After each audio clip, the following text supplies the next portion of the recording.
When you've been lying about something for so long, it becomes second nature. You think you're gonna get the truth in a town like this? When you've been lying about something for so long, it becomes second nature. Do you see the beauty of it? The inevitability. You rise, only to fall. You, Avengers, you are my meteor, my swift and terrible sword, and the earth will crack with the weight of your failure.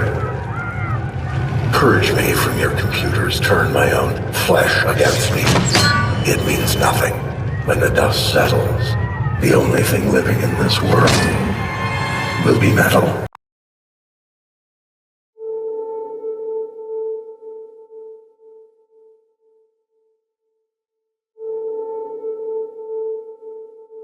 You remember me? How you doing tonight? Doing well, officer. Can I see your driver's license, registration, and insurance, please? Of course. My license is right here, my wallet. It's all right, son. You remember the night in July? Hands up! Hey! Wait! Put the phone down! Put that phone! Sir, it's a phone! It's a cell phone! It's just a cell phone! You knew he was unarmed. Get to the car and put your hands in the air! Officer, please, he's just a kid! You pointed your gun at him. Okay, get out of the car, son. Easy. You pulled the trigger. Put the phone away! Hold down! Put the phone away! The grand jury determined that no probable cause exists to file any charges against Officer Randall. This is my son. This is my little boy. You took that from me. The world took that from me. Today we make that right. Hear me when I say this, because I'm only going to say it once.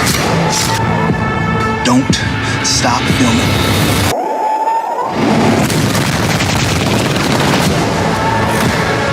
You should just give up now. Why are we the only people in this country that are expected to do things without violence? I didn't mean to kill your son! What you did. I did what I was trying to do! I just want justice. That's all I want. This is your jury, the deciders of your fate. Today, you will be tried for the murder of my son.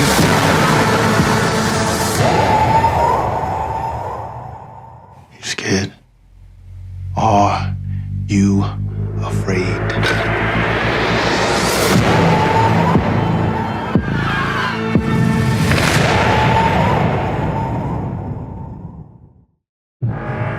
So begins the end. Now, all you black folks, I suggest you get away from all these white folks.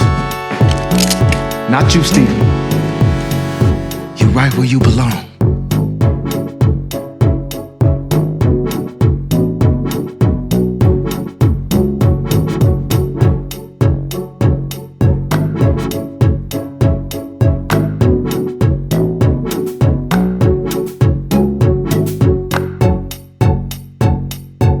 So the reason why we're reading here is to show you how all those civilizations of black people, of Africans, because every civilization is an African civilization. You have to remember that. We'll get into the full details of that on the Shape of a World. Egyptians is an African civilization. The Greeks are an African civilization from North Africa. The Romans were an African civilization from North Africa. The only civilization that we are living now, which is technically not a civilization because we just can't get into details right now of what empire that we're living in until we get to Shape of the World, because we are not going to expose all that here, because the dummies and idiots need to get this information so they can go to the lake of fire as evidence, all right?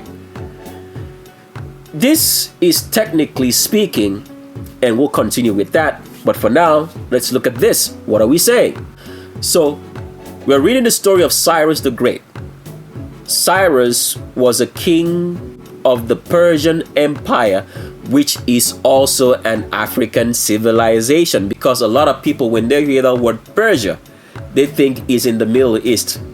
You have no idea, but we're not going to share that right here, right now. But let's read. since you know Persia is Persia, that's fine. It says, Cyrus the Great built the first universal empire stretching from Greece to the Indus, what? River.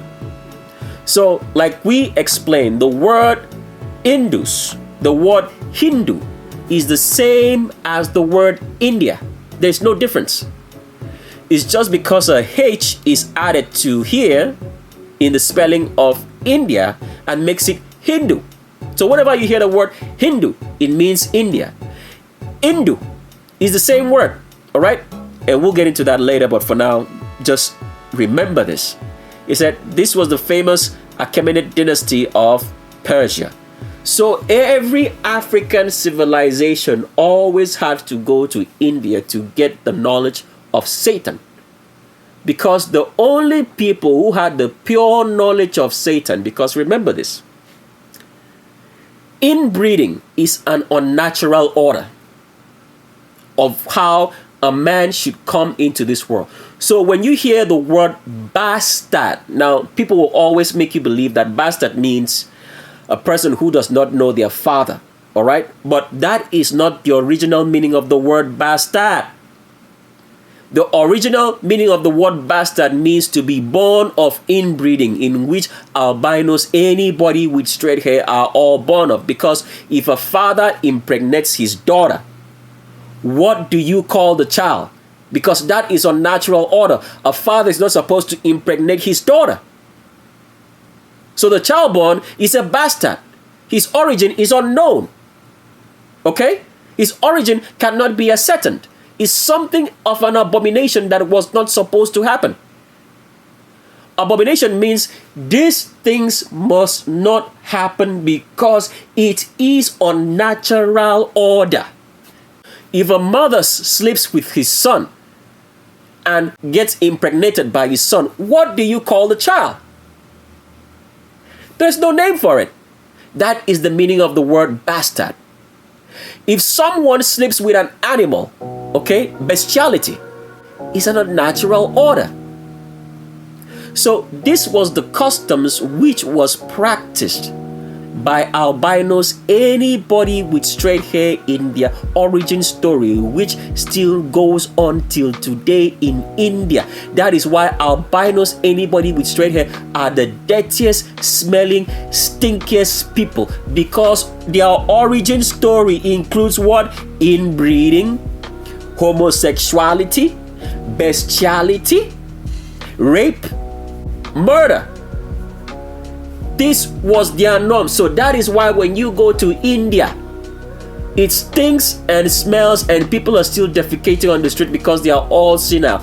And this is the origin of all albinos, anybody with straight hair in this world, which black people think, oh, I have the best, all right? Oh, I got me a white girl. I got me a white man. You've been stuck with the stinkiest smelling people in the world. Look at their origins. Go to India and see. And today, they wipe everything off and make you believe that they're clean when the foundation of where they came from looks like shit. Literally.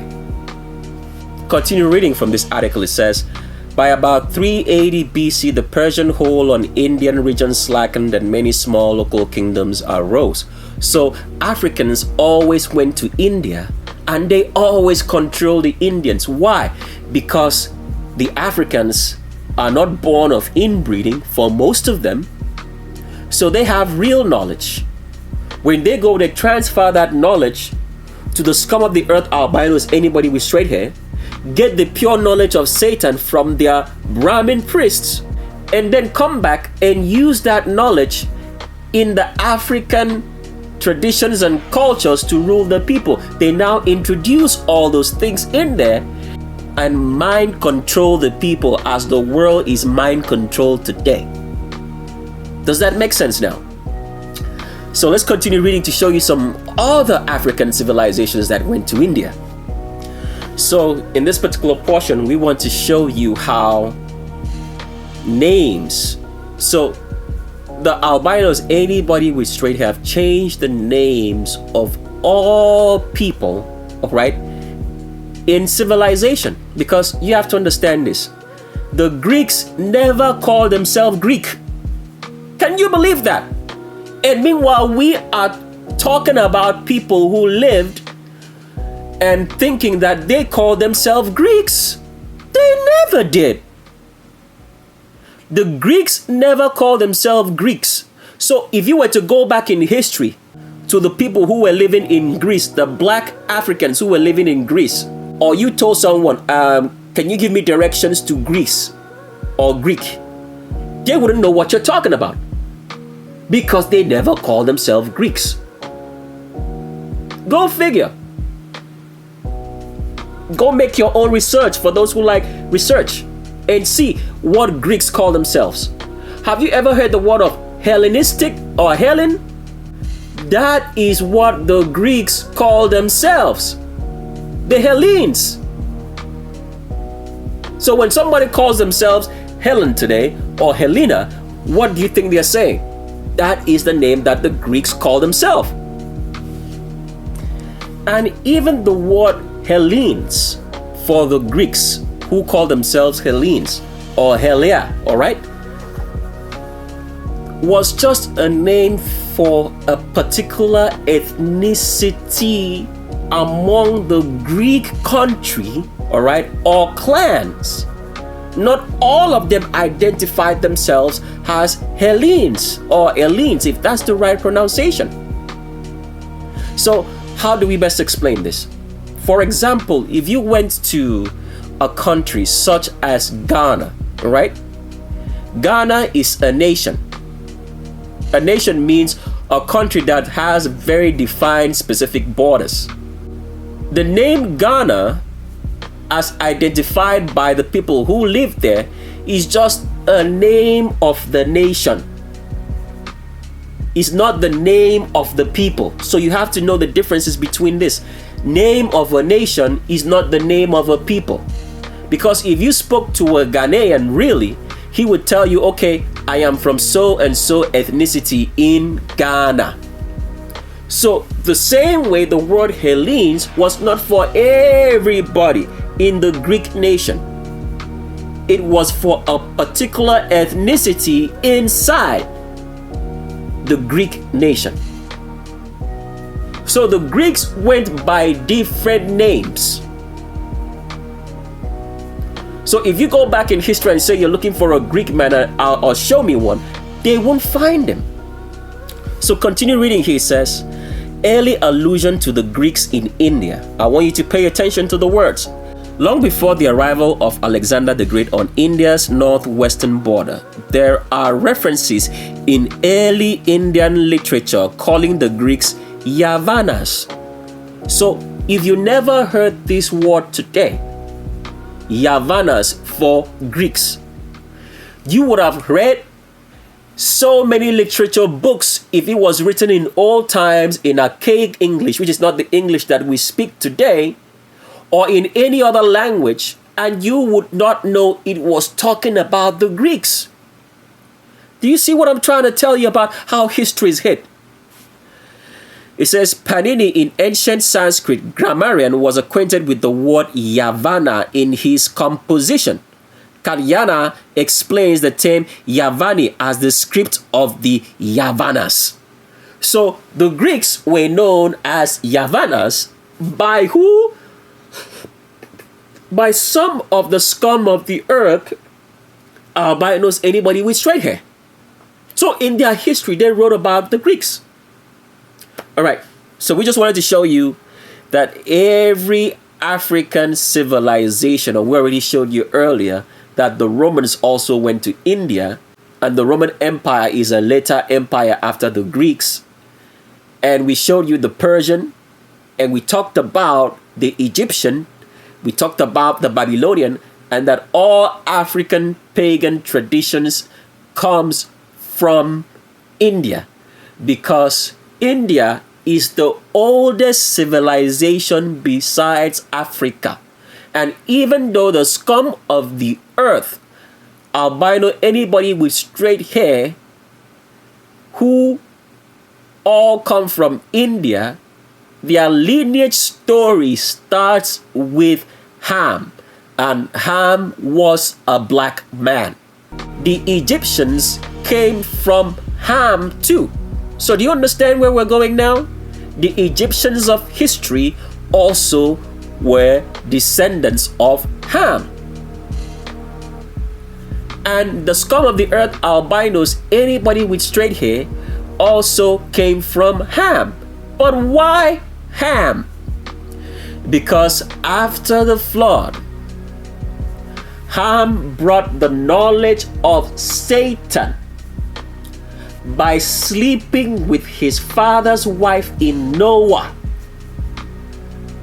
Because every time that you have to get the power of Satan, you have to break natural order. And Ham introduced that unnatural order by sleeping with his father's wife and bearing forth a child called Canaan. But from then, let's continue on, because you know where this is going now. So we've explained that there was always an exchange of Satanism for civilization between Africans who always went to India to get the knowledge of Satanism in exchange to civilize the scum of the earth albinos, anybody with straight hair whose origins are from India. And we're going to show you a lot more information about what the name India actually means later on. So for now, what you also have to understand is that we already explained that slavery never existed. The reason why we explained that slavery never existed is because when we are going to read the articles that we are going to read to you, you're going to see an insinuation of the word slavery. But once we have cleared out that legend to make you understand that slavery does not exist, then when we read the article, you will read with understanding and understand what we're saying and what the article actually means.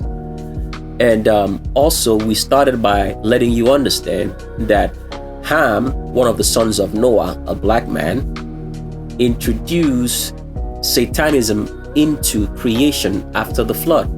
Now, before the flood was a different kind of Satanism. It was the Satanism of man mixing with angels, right? It was one of the grossest form of Satanism that you could ever find, because the Bible says that the whole earth was corrupted, but because the scum of the earth albinos, anybody with straight hair, have removed several portions of the Bible, wrote new books into, changed names, places, and the meanings of things, people do not understand what the Bible says anymore. Because at the end of the day, the Bible was only to be preserved for the high priest. It was specifically written in that format for only a high priest to understand what was taken out, what was imputed, what was changed, and the names that were removed. Even the people who translated it don't even know what they translated. That is how to show you the wisdom of the Creator on how it works, because all this was designed such that when you hear the truth, you will be able to identify it and say, okay, this is really the truth that I've been searching for all my life. Because you can only hear truth from a high priest. And I am not a high priest. I have to keep saying this before people start saying, Tricks of the Estrade says he's the highest priest. I am not, please, okay? So remember, when you're talking about this, remember I mentioned it, that I am not a high priest. I'm not remotely closely associated. I just knew a few of them, interested in their history, and they taught me because I was looking for the truth and happened to be on a flight with one of them. And I was amazed at what I got told. And I was like, is this for real? And he said to me, yes. And that's how I got in contact, because I was looking for this truth, and I got to know them, got to know the remnant, visited the high priest cities, been around with the remnant. And I was amazed that this kind of history can still be around and people do not know. And when I got to understand how the history of how they came to be and how history has been changed to hide them, and they prefer to be hidden today because they've killed so many of them. Because you have to understand, everybody in scripture that you read about that was a high priest always got killed.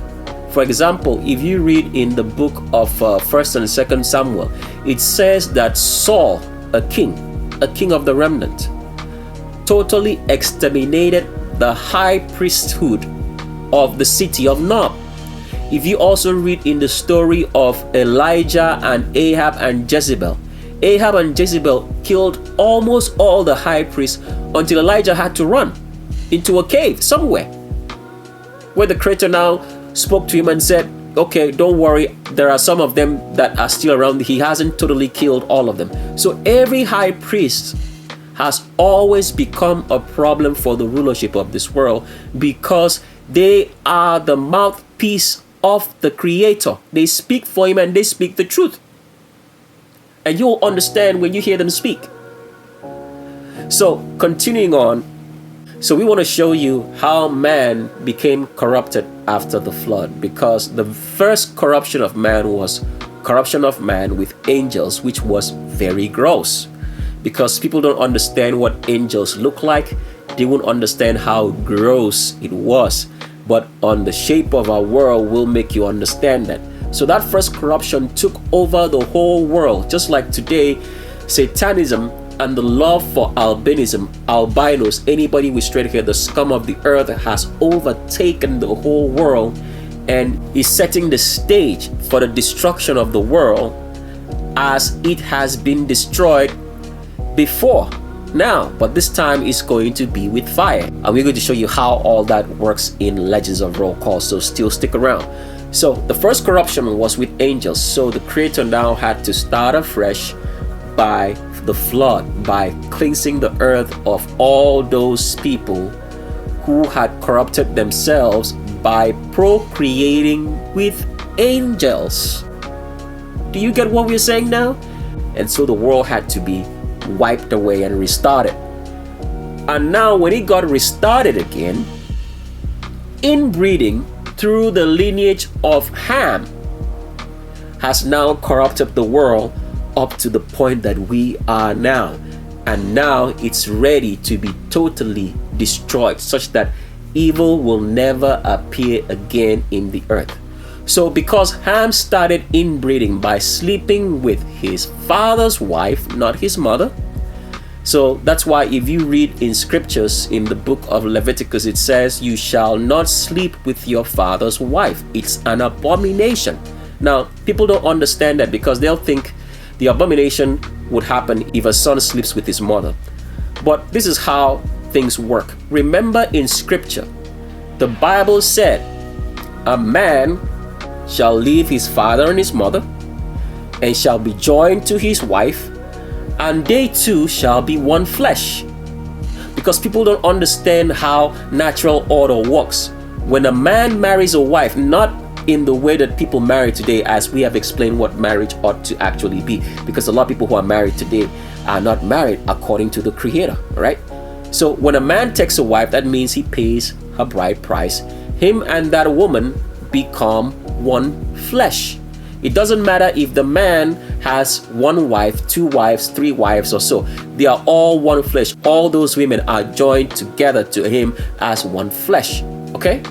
So when Ham slept with his father's wife, even though it was not his mother, it is considered as if the woman is Ham's mother, because she is a wife of Noah, and Noah gave birth to Ham. Does that make sense now? All right, so continuing on, Ham, by listening to Satan, meeting Satan, committed this abomination of sleeping with his father's wife, and he introduced inbreeding, which did not exist before the flood, into humanity after the flood. So Ham was a father of Canaan. He was also a father of the Egyptians, or great-grandfather, if that's what you want to call it, and great-grandfather of the Philistines. So all these nations now started understanding that for you to have Satan speak to you and give you knowledge to run stuff, the worldly success that you need, you have to commit abominations and commit other abominations which are associated with inbreeding, which are homosexuality. Bestiality is also associated with inbreeding. That is why you find So many albinos with pets. What do you think that is? It's all part of the process of having the power of Satan. So, incest, rape is also associated with inbreeding.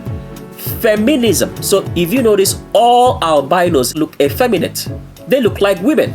The men too. Right?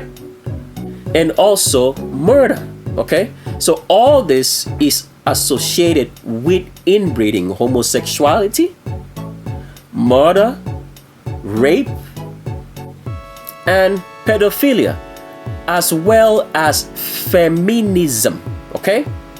Feminism is also associated with inbreeding. Okay? And there's so many other things that we are going to list. So, because Ham introduced the concept of inbreeding into humanity to have the power of Satan, and the Canaanites, the Egyptians, the Philistines, who are cousins to the Egyptians, are descendants of Ham, they carried on this knowledge and practice. So when the remnant came into being through Abraham, this is why the Creator told Abraham, leave this African place and go to the Middle East, because they are committing so much abominations here to have the power of Satan. Go to the Middle East and I will give you this land for your own people. So Abraham did that, and then the remnants came into Egypt and became servants in servitude after their own royal lineages in Joseph died a couple of centuries after. So when this happened, and the Creator now removed the remnant from Egypt back into the Middle East, and He gave them commandments on their way down there. The very first commandment that the Creator said was, I am the Creator, you shall not inbreed, because inbreeding was in direct opposition to the Creator. So what happened was this: when the Creator gave the commandments, He spoke in length 10 commandments, all right, to the hearing of the remnant. But since the remnant could not hear, because they were not high priests and they were very scared, they only knew of the 10 major commandments. But the 10 commandments has an explanation of what it means. Let's now show you that in the book of Leviticus. So we're in the book of Leviticus chapter number 18, and we're reading from the Greek Septuagint Bible. So what I want you to notice is that this is the same construction of words that you find when the Creator tells and talks about the 10 commandments. But here is an expansion to make you understand that this was part of the first commandment, which said, I am your Creator, you shall not inbreed. All right? So, okay, let's just pull up that side by side so you guys see it, so it doesn't look like we're just talking. All right? So these are two scriptures to show you that Leviticus chapter number 18 in verse number 1 is the same as Exodus chapter number 20 when it starts talking about the commandments, because it starts in the exact same way. Because the scum of the earth albinos, anybody with straight hair, changed the first commandment so people do not know what it means. So Exodus chapter number 20 on your right screen, and Leviticus chapter number 18 on your left screen. So we're going to read for you to see that it starts the same. So Exodus chapter number 20, which talks about the commandments, the 10 commandments, says, And the Lord spoke all these words, saying, I am the Lord thy God, who brought thee out of the land of Egypt, out of the house of bondage. Thou shalt have no other gods besides me. Do you see that? This is the reading right here. Exodus chapter 20 from verse 1. Now, when you go over to Leviticus chapter number 18, which talks about inbreeding, all right? Because this was the first commandment. It starts exactly the same way, all right? He goes here to say, And the Lord spoke to Moses, saying, Speak to the children of Israel, and thou shalt say to them, I, the Lord your God, you shall not do according to the devices of Egypt in which you dwelt. Do you see that? Same word in Exodus 20, same word in Leviticus chapter number 18, which talks about inbreeding. All right, so let's continue on now, since we've laid the foundation for you to understand what these people changed, the scum of the earth albino supremacists, to hide the fact that inbreeding was the first commandment that people should not do, because Ham, who was the father of the Egyptians, who became an Egyptian empire, and also the father of the Philistines and Canaan, practiced inbreeding to have the power of Satan. Does that make sense now? So let's continue on. So continue reading now from Leviticus chapter number 18, just to walk you through to understand what inbreeding is, which was the first commandment, which was changed, and now people only remember, I am the Lord thy God, you shall have no other gods besides me. It never said that. The very first commandment said, I am the creator, you shall not inbreed. And then the second one said, you shall have no other gods made after in the image of the Trinity, which we're going to share on the shape of our world. So continuing here, Leviticus chapter number 18, it says, and the Lord spoke to Moses, saying, speak to the children of Israel, and thou shalt say to them, I, the Lord your God, you shall not do according to the devices of Egypt which you dwell, and according to the devices of the land of Canaan, into which I bring you, you shall not do, and you shall not walk in their ordinances. You shall observe my judgments, and shall keep my ordinances, shall walk in them, I, the Lord your God. So you shall keep all my ordinances and all my judgments, and do them, and whichever man do them, he shall live in them, I, the Lord your God. No man shall draw near to any of his near kindred to uncover their nakedness, I the Lord. So inbreeding means you shall not at any time procreate with direct members of your families, which includes you and your cousins in that nuclear family. That is what it says. Let's continue reading. It says, you shall not uncover the nakedness of thy father or the nakedness of thy mother, for she is thy mother. Thou shalt not uncover her nakedness. You shall not uncover her nakedness. You shall not sleep with your mother. This is what the scum of the earth albinos, anybody with straight hair who are now touted about as the greatest people in history, have been doing in India for donkey years before they were brought out there, and now they're acting all holy and mighty, preaching to you. So, do you understand why every word from the mouth of an albino is a lie? Because the foundation is based on what? The foundation is based on abominations, on Satanism. Therefore, whatsoever the foundation does, the house will also be built according to the foundation. So whatever is coming out from their mouth cannot be truth. Do you understand now? This is how things work. So it goes on to say, the nakedness of thy sister by thy father or by thy mother born at home or abroad, their nakedness thou shalt not uncover. So your father or your mother bear children by other people, but as long as they are related to you, that means have siblings, you shall not have sex with them and procreate and have children by them. It goes on to say, the nakedness of thy son's daughter or thy daughter's daughter, thy nakedness thou shalt not uncover, because it is thy nakedness. So as a father, you should not sleep with your son's daughter. Your son has a daughter, that means your granddaughter, you shall not sleep with them. It says, thou shalt not uncover the nakedness of the daughter of thy father's wife. Does that make sense? So your father has a wife and has children by another woman. You shall not sleep with any of those children, because they are still your siblings. Thou shalt not uncover the nakedness of thy father's sister, for she is near akin to thy father. That means you shall not sleep with your auntie.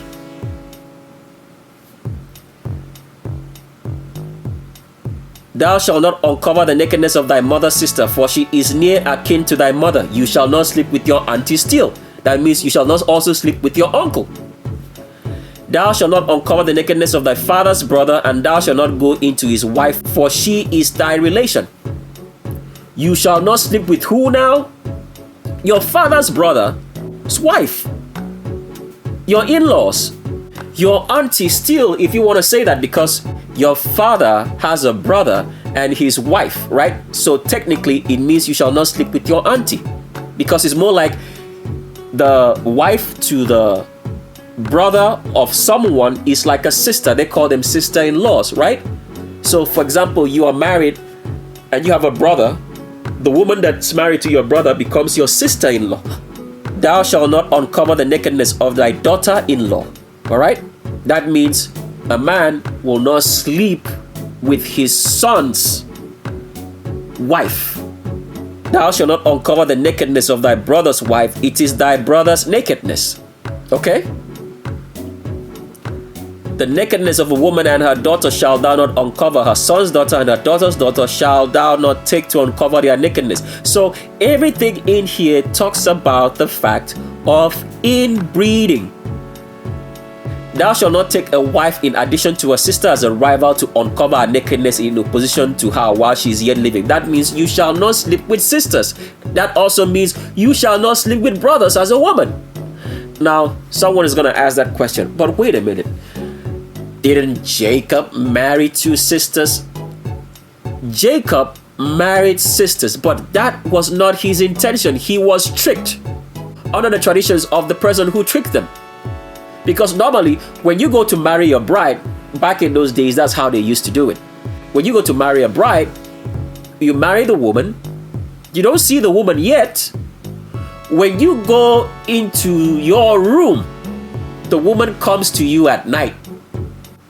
After the traditional process, at night you sleep with her. Does that make sense? So what happened was, when Jacob woke up at night, he found that they had given him another woman. And he was mad and said, why would you do this to me? Because now tradition means that he has to go away with Leah. Jacob did not marry Leah. He wanted to marry Rachel. But they gave him Leah.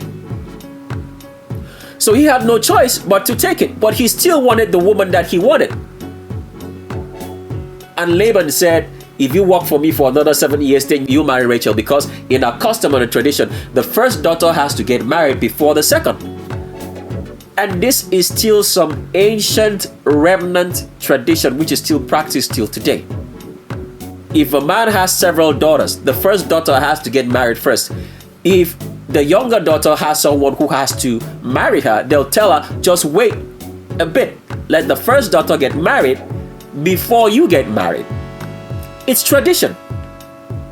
So the reason why Jacob did not marry two women, technically, or two sisters, he was forced into it. And he had no choice.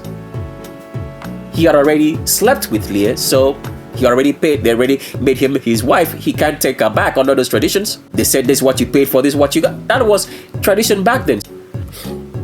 So inbreeding was the very first commandment which the Creator told the remnant not to do. So that's why, for example, if you've ever read in the so-called Gospels about John the Baptist, how he got beheaded. Why was John the Baptist beheaded? Because he told the king at that time, who married his brother's wife, that you have broken the commandment which says you shall not inbreed. You married your brother's wife, and he was beheaded for it. A high priest. So let's continue on with our story now. So we tried to show you that every African civilization to seek the power of Satan, to seek the real knowledge, always went to the children of Satan, the scum of the earth, albinos, anybody with straight hair whose origin is from India. And we've explained and made you to understand that the first corruption of the earth was men sleeping with angels. And the world was destroyed for that corruption of men sleeping with angels, creating abominations. And after the flood, the new abomination was inbreeding as well as crossbreeding. All right. Now, crossbreeding is a mixing of species. So when people were sleeping with angels before the flood, that was crossbreeding, which was not supposed to happen. It's also an abomination. So today, crossbreeding would be a black person sleeping or procreating with an albino anybody with straight hair. Because people do not understand history. They do not understand that the Miscegenation laws, which was created, and the Racial Integrity Act was actually based on the commandments of the Creator, that you shall not crossbreed yourself with an albino. They don't know that. But we're going to show you as we continue on. But for now, we want to make you understand that every African civilization of the kings always went to India to get a transfer of satanic knowledge, and then they would transfer civilization to the senile scum of the earth albinos, anybody with straight hair, whose origins are all from India. So the reason why you're looking at the screen right now is trying to show you that, because people do not know history. If you go to India, there are African tribes still in India to this day, but they refuse to mix with the Indian population. They are called Siddi. Right here, Siddi is a Hindu word, and we're going to explain what it means, all right? Okay, let's explain what Siddi means before we continue on, because if you read this history or if you heard about it before, you might get very confusing details about it, because they have made you to believe that every black person or every African you find anywhere in the world went into that place by slavery. This is why they try to explain black people away, to make you believe in the scum of the earth albinos, anybody with straight hair, whose origins come from India, and then we are going to show you their real origins now as we continue on. So let's show you the meaning of what Siddi means before we continue on. So we're on a website, and as you can see on this page right here, even though it's not very clear, that this is African royalty in the 1800s, all right, or early 1900s, when the camera was invented on horses in India, all right. It says here the multiple past and presence of cities in India. Let's show you what that word city means before we continue on. It says here, cities and Habshis are Indian citizens of African descent who live in the states of Gujarat, Maharashtra, Telangana, and Karnataka in India. Continue reading. It says, within secondary literature, the word city, which is a Hindu word. When we say Hindu, please always remember it means India. We've already explained that the word Hindu is the same as India. It's just because the letter H is removed in the spelling of Hindu, that's how you get the word India. It's one and the same word. So Hindi, India is the same thing. Okay?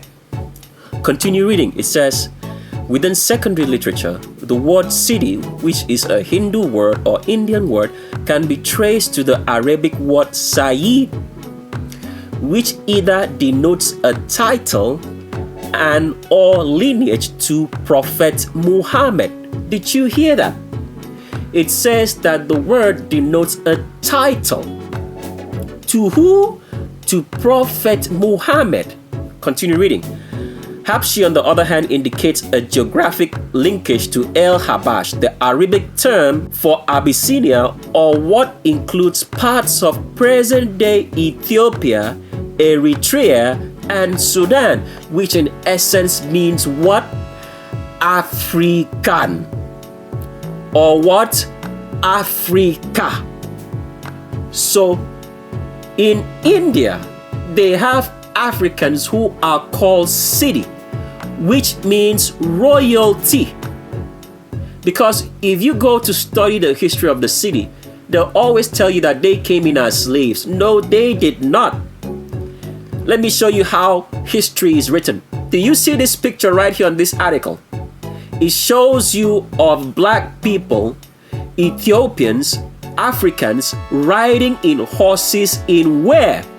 In India. But if you read in the article, it will tell you that they came in as slaves. So do you understand how pictures paint 1,000 words? And once you now go read what you've been told, you forget what you see? Do you now see why people can look and see with their eyes, but forget what they see and believe what they are told? Do you see that now? Because if you read in this article further down, it's going to show you that the so-called Siddi, in which it tells you that it means, the name Siddi means royalty, all right? And royalty are kings. It tells you that they came in as slaves. And let's show you from this article so you see. So we're reading from the same article, so you see how they show you the picture, which is what people see every day. They see the dominance. That if a black person marries an albino, the children come out to be more black than albino. But yet they believe that white people, albinos, anybody with straight hair, the scum of the earth, are superior to black people. All right, let's read here. Because this same article that we just showed you the picture of Africans in horses in black and white in the late 1800s or early 1900s in India. Let's read now. It says, the problem of determining the proper terminology is only one aspect, because we're continuing from where we stopped. Remember, we read this part to you that says that Siddi is a title, all right, that indicates royalty or lineage to Prophet Muhammad. Then further down here, just a couple more paragraphs down here, which he will also say that Siddis came as slaves. So I want you to see how people can forget what they see and rather remember what they are told. Mind control. It goes on to say here, the problem of determining the proper terminology is only one aspect of producing a nuanced understanding of these communities. Another problem which arises is their amalgamation into a people united by geographic, ethnic, and temporal origins. Most journalistic coverage, pay attention, most journalistic coverage today tends to reduce cities to a single hidden or forgotten tribe which arrived in India as part of the East African slave trade. So you see how they tell you what Siddi actually means, but because it concerns black people, because the scum of the earth, albinos, anybody with straight hair, write all this stuff to control the majority of the black people of the world by making them to feel or think inferior of themselves, it always has to introduce slavery.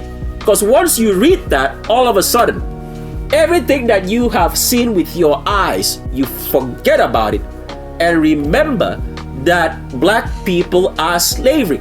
That is how mind control, witchcraft, sorcery works, by making you to forget what you see with your eyes and believe what you are told. That is how the world is controlled, through Satanism, through whiteness, through feminism, through the scum of the earth, albinos, anybody with straight hair, who are the children of Satan. Let's continue now. So continue reading here. We want to show you how Africans went into India and civilized albinos, anybody with straight hair, and gave them the knowledge which now made them to become the Ottoman Empire. And when they got this knowledge, they now reversed the caste system. So let's explain the caste system before we continue on. The history of albinos starts with inbreeding, okay? But here is what happens.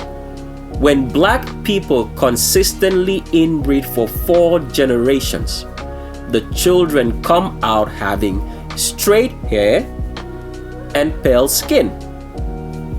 This is what happens. So since the origin of albinos, anybody with straight hair, started with black people inbreeding, when these children came out to be albino, anybody with straight hair, and now we're talking about ancient Indian history. Those children who came out with straight hair and pale skin were relegated to be lowest class citizens in the society, not fit for rulership. So you have to understand this, okay? This was what was going on in India. Blacks were on top, and albinos, anybody with straight hair who look like all the albinos today, were at the bottom. But these blacks were always inbreeding, okay? So the population of albinos, anybody with straight hair, is on the increase in India because they are all inbreeding. They are sleeping with their siblings. Father is sleeping with his daughter. Mother is sleeping with son. They are sleeping with half siblings, uncle, aunties, nieces, nephews, cousins, and everything else in between. So they are getting more albinic people. And the blacks at the top are shrinking with time. And now they've totally shrinked out of India. There are no more black people except these Africans who decide not to crossbreed themselves with the scum of the earth, albinos, anybody with straight hair, dirtiest, smelliest, stinkiest people in the world, to contaminate themselves, still remain African. But they are Africans from Africa who came and civilized the albinos, anybody with straight hair, during the times before the 1500s of the Ottoman Empire.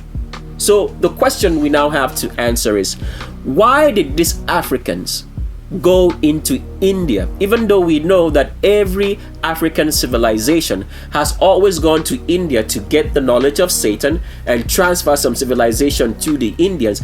But why these particular Africans who were Ethiopians, Sudanese, and Eritreans? And as we can see, it says that they had lineage to what? To Prophet Muhammad. Remember, the Prophet Muhammad that people talk about today was actually an African. And this is one thing I have to make you guys understand finally today. The Islam that is practiced today is not the Islam that was practiced when Prophet Muhammad, an employee of the Roman Empire, introduced Islam to the original Arabs. Did you get what we just said there? It's not the same.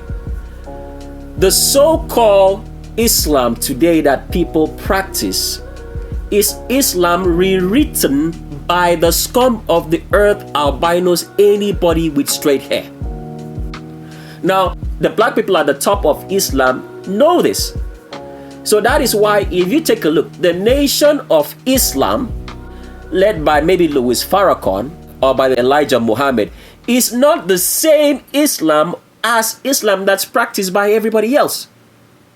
Because these black occult leaders who work for white supremacy know this truth. They know that.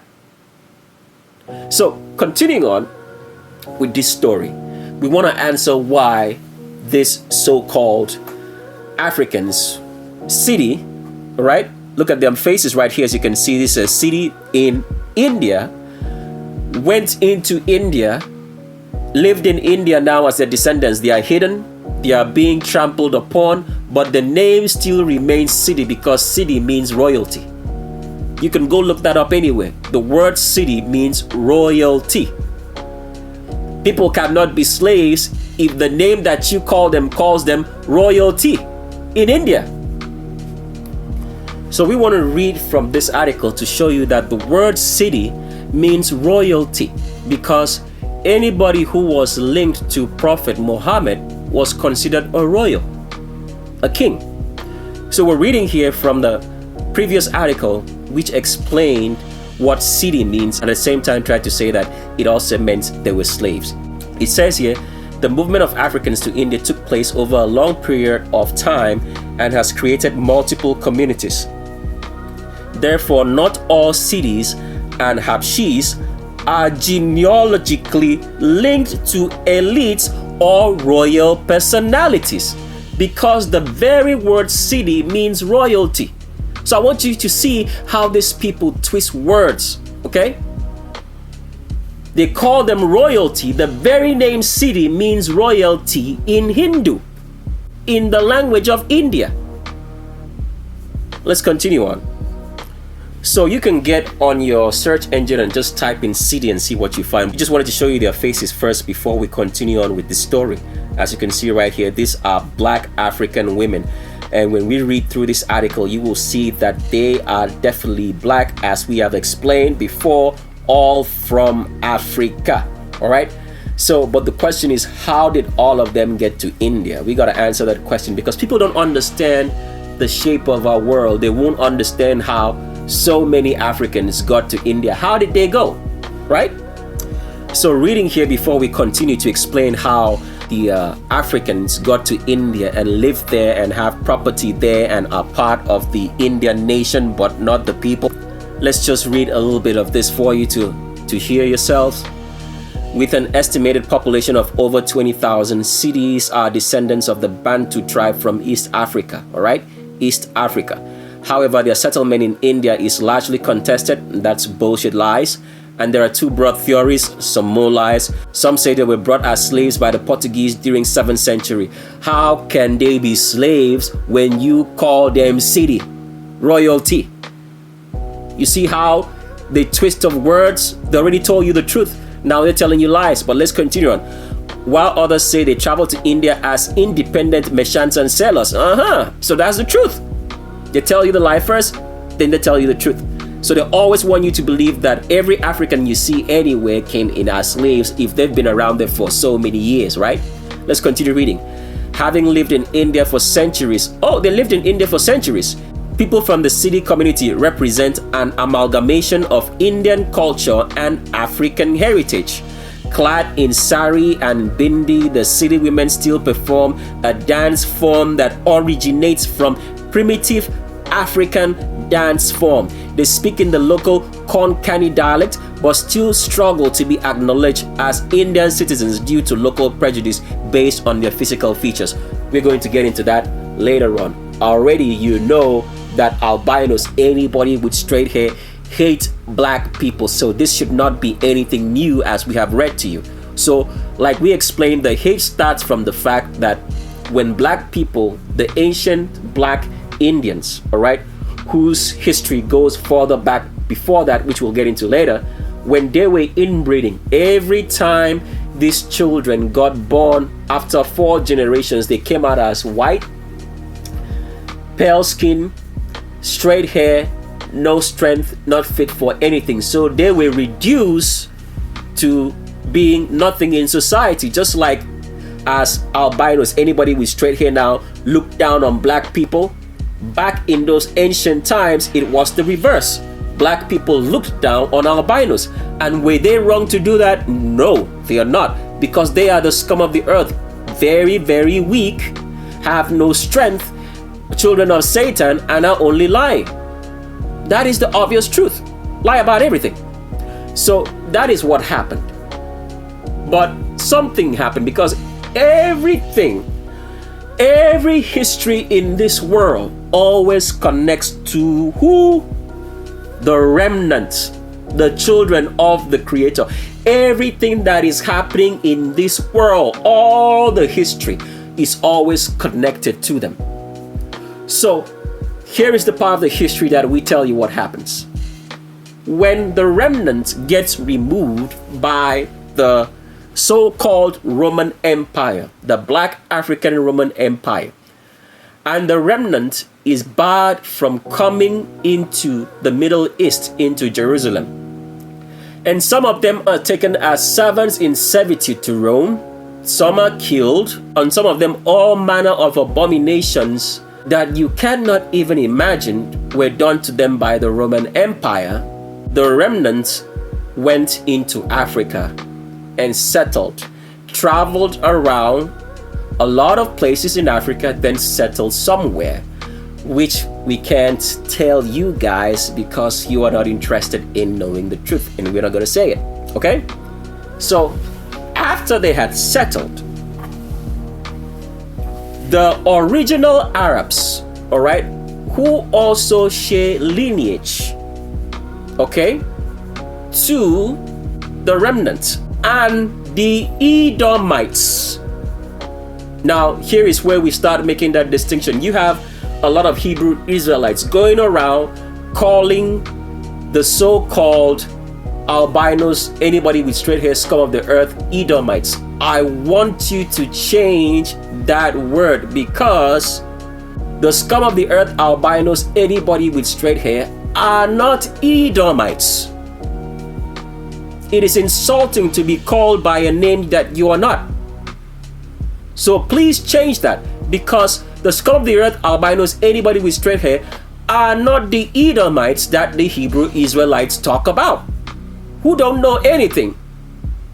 So continuing on with the story, after the Romans removed the remnant and barred them from coming into the Middle East, the original Arabs and the Edomites become a threat to the Roman Empire. So the Roman Empire decides to do what? Decides to invent Islam, the original Islamic teaching. And they raise someone that's called Prophet Muhammad to be a prophet to the original Arabs, which include, as you have read here, a part of the people that's known as the Siddi. Now, this is the truth. The original Islamic people were Arabic, and they were what? The Edomites. Did you hear that now? But let's continue on with the story. So, after Muhammad is able to control both the Edomites and the original Arabs, because they are all together, they all come from the same stock and they live together, right? Because if you remember the story of the original Arabs, Abraham had a son called Ishmael, right? And Isaac had a son called Edom. And both of them, because they were not given the priesthood, became, by lineage, lived together in Arabia and Eastern Africa. Because let me make you guys understand something. When you look at the map of Africa, the river Nile was a demarcation between Africa, as in Africa, Egypt, and the other side of the river Nile was known as part of Arabia. Let's pull up a map now so you guys understand what we're saying. So if you're looking at the map of Africa right now, this is the river Nile, right? Okay. Now in ancient history, this part of the river Nile right here, all this part right here, okay, was not considered to be a part of Africa. It was considered to be a part of Arabia. So in a nutshell, the countries of Ethiopia, Kenya, Uganda right here, and South Sudan, right, were considered to be a part of Arabia. Hope that makes sense now. Let's continue on. So, as we explained, Ishmael and the original Arabs lived in that area. So they became a part of Sudan and the rest, right? And they became a threat to the Roman Empire.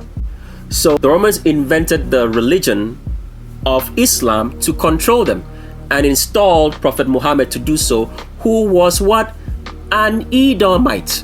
So even though the Edomites and the original Arabs in Ishmael lived together, all right, they all considered them to be Arabians. So those were the original Arabs. So continuing on, after the Romans have raised Prophet Muhammad dies, and there is now a conflict of who should lead the Islamic surge of control. The original Arabs at this point in history decide to remove themselves, okay, from continuing under the leadership of the Edomites, who have the lineage of Muhammad. So they remove themselves, okay? And when they remove themselves, they still continue to fight the Roman Empire, and the Roman Empire needs help, okay? So the Roman Empire needs help to fight the original Arabs. So what do?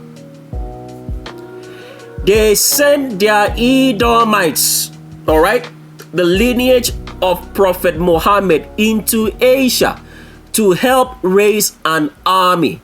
And who do these Edomites find and help to raise an army to continue to fight their other Arab brethren who are from Ishmael against the Romans? Who do they find? They find Genghis Khan. Do you understand the history now? They find Genghis Khan. So that is how, if you notice, in Asia you now have Islam. Does that make sense? So after they find Genghis Khan, the Romans can't control Genghis Khan after he helps them to remove the original Arabs who are not Edomites from the Middle East. They can't control Genghis Khan. So they need another army to help remove Genghis Khan. So who do they send again to raise an army and help? They send the Siddis, all right, who historically are Edomites mixed with other Africans, into where? Into India. To the scum of the earth albinos, to civilize and train them so that an army can be raised to help them remove Genghis Khan, which the Roman Empire could not control. Does this story now make sense? And let's show you that before we continue on. So we're reading the history now to show you how the Siddi, who anciently are connected to the Edomites of scripture, which a lot of people will never know who they are because they're not interested in knowing, and how they were the procurers of the religion of Islam, the original Islamic religion, which is not the Islamic religion that is taught today and has no similarity in any way to the original Arab religion of Islam, which was invented by Rome though, right?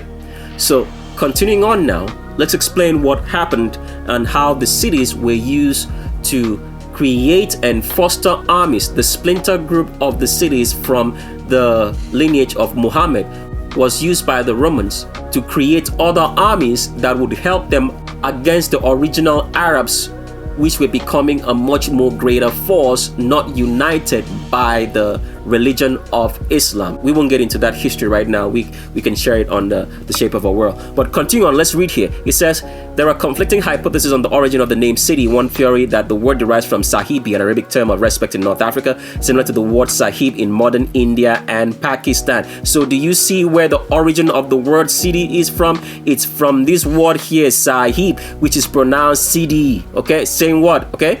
All right, let's continue. It says, a second theory is that the term Siddi is derived from the title borne by the captains of the Arab vessels that first brought Siddi settlers to India. These captains were known as Sa'id. Similarly, another term for Siddi's Habshi is held to be derived from the common name for the captains of the northeastern African Abyssinian. Abyssinian there means Ethiopian, all right? Ethiopia, Sudan, that's just what it means. Ships that also first delivered Siddi slaves to the subcontinent. Bullshit. All right, let's continue reading. Cities are also sometimes referred to as Afro-Indians. Cities, now this is the part that I want you to pay attention, all right? Cities were referred to as Zanji. Pay attention.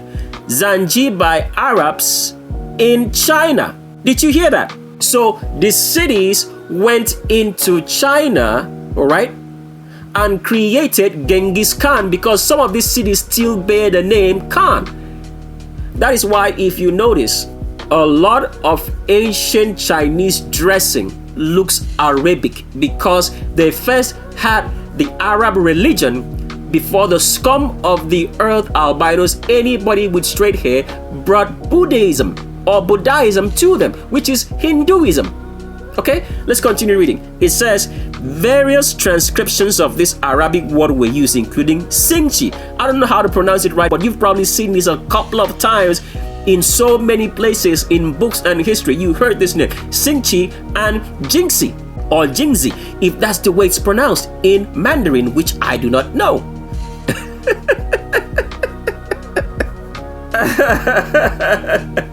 Okay, sorry. I caught myself laughing. I know someone's going to say we know tricks of the air trade is oriental. But let's continue on, okay?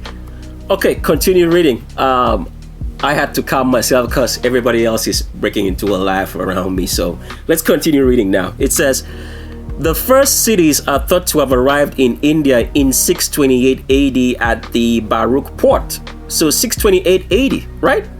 That's how many years? That's about almost, let's say, 1,000 years before the so-called albinos, anybody with straight hair, came out of India in the Ottoman Empire in the 1500s, right? Okay, let's continue reading. I just want you to know that timeline is false. And you guys don't want to know the original timeline of the world. But for now, let's continue on.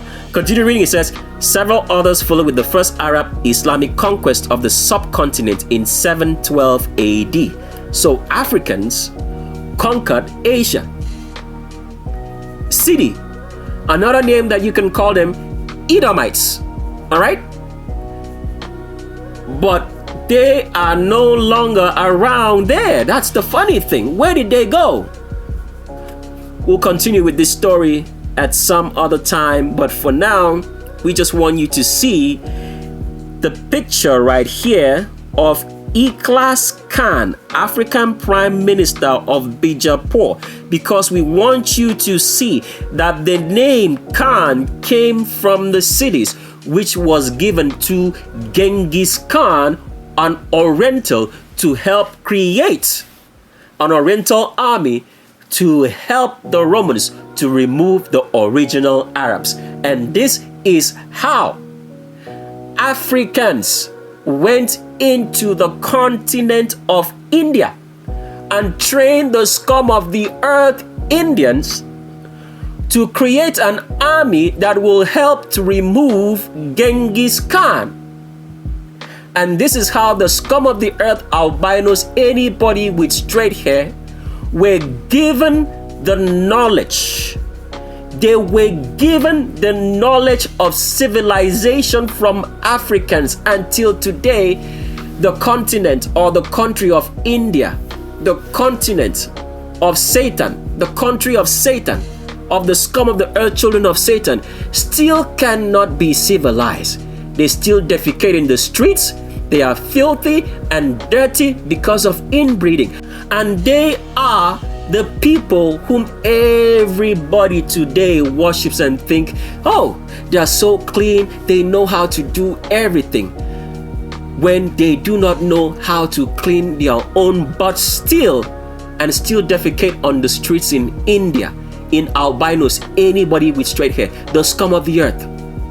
This is what you've married and kept in your house as a black man, and say proud you have what? You have a white woman. You married an Indian. Shame on you.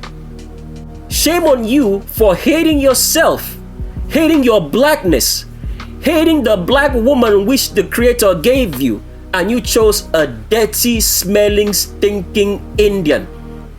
A scum of the earth albino, anybody with straight hair, whose origin is from India, to be your wife. You hated yourself so much to do that, and thought that you were sitting on top of the world. All right, let's continue now with Legends of Roll Call. So the history of the scum of the earth albinos, anybody with straight hair, who look down on black people, who are wicked and evil, and have brought upon us the end of the world, because the Creator said that nobody should procreate with an albino, anybody with straight hair. He said so. And some did. So, what we want to show you now is the history of the scum of the earth albinos, anybody with straight hair, who owe all their knowledge to Africans who brought that knowledge of civilization to them and helped to create the Ottoman Empire, which was now used to remove Genghis Khan, who the Romans could not control. And after the scum of the earth albinos, anybody with straight hair, whose origins are from India in the Ottoman Empire, removed Genghis Khan, they now overtook the Roman Empire per se. we could say they overtook them, right? They overtook the Roman Empire, and because they are children of Satan, Satan now has made everybody, and every black person has realized and known this for donkey years right from time, that if you want any success, you have to associate yourself with albinos, anybody with straight-haired children of Satan. And so when this come of the earth, albinos, anybody with straight hair, overtook the Roman Empire. They now overtook all the structures that Africans built and whitewashed and rewrote scriptures, introduced the New Testament and wrote themselves into history. And now everybody believes that everybody in history is an albino, anybody with straight hair. When the albinos, anybody with straight hair, did not come into this power fully until the 1700s, which is barely how long? 321 years ago as at this time. This is the story. And so it doesn't just look like Chicks of the Estrait is the one telling you just a story. We are going to play a clip of a video of someone who is Indian, who will tell you that the idea of whiteness got introduced into history in the 1500s by the Ottoman Empire. In the reverse of the caste system. So you have to understand this. After the Siddis brought civilization and trained the albinos, anybody with straight hair scum of the earth, in India to create an army to remove Genghis Khan. After that happened, the albinos decided to get rid of the people who trained them because they had come into power. Because remember, the albinos in India were increasing exponentially because everybody else was inbreeding, so there were few blacks. So they turned and reversed the caste system and now made blacks to be the lower rung of society. And this is why the Siddi are still in their enclave and refuse to mix with the Indians in India. So they reversed that caste system in order to control the blacks and introduce fully into humanity the concept of whiteness, which is only set the stage to show you that we are getting ready for destruction. So you're looking at the screen and we're talking about the Ottoman Empire. But before we talk about the Ottoman Empire, let's play a clip to show you how Indians who hate black people and will never ever love them are trying as much as possible to remove the cities, the Africans in India, from their land so that they can overtake them, and have no respect for the people who brought them civilization, and they still do not have it till today. Let's play that clip and then we'll come back and continue this.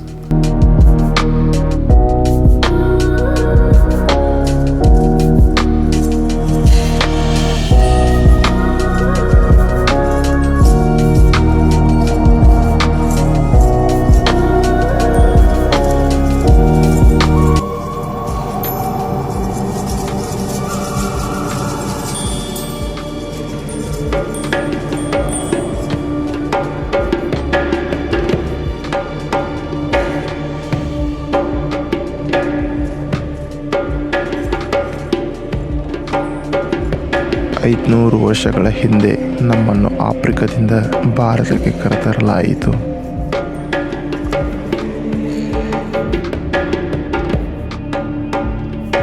ಇಂದು ಭಾರತದಲ್ಲಿ ಜನರು ನಮ್ಮನ್ನು ಸಿದ್ದಿ ಜನರು ಎಂದು ಕರೆಯುತ್ತಾರೆ. ಸಿದ್ದಿ ಎಂದರೆ ಪ್ರಬುದ್ಧವಾದದ್ದು.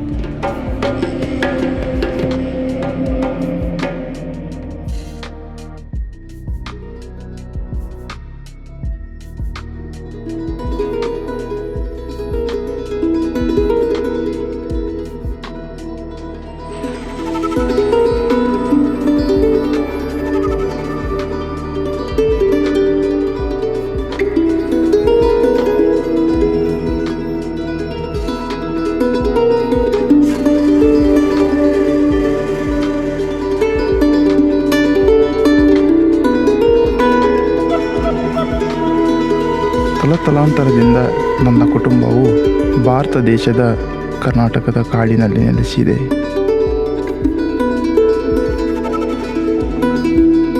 ಈ ಕಾಡು ನಾವು ತಿಳಿದಿರುವ ಜೀವನ.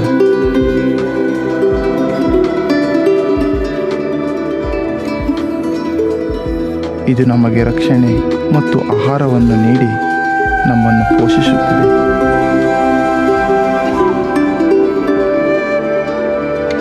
ಕರ್ನಾಟಕದ ಬಹುತೇಕ ಹಳ್ಳಿಗಳಲ್ಲಿ ವಾಸಿಸುತ್ತಿದ್ದೇವೆ.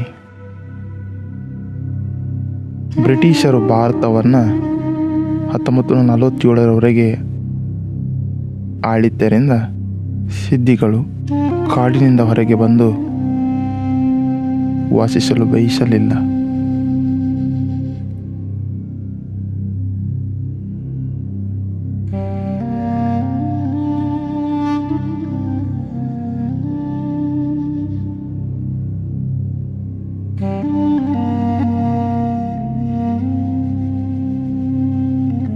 ಆಫ್ರಿಕಾ ನಮ್ಮಿಂದ ಸಾವಿರಾರು ಮೈಲು ದೂರದಲ್ಲಿದ್ದರೂ ಆಫ್ರಿಕತನವು ನಮ್ಮಿಂದ ಎಂದೂ ಬಿಟ್ಟು ಹೋಗಿಲ್ಲ.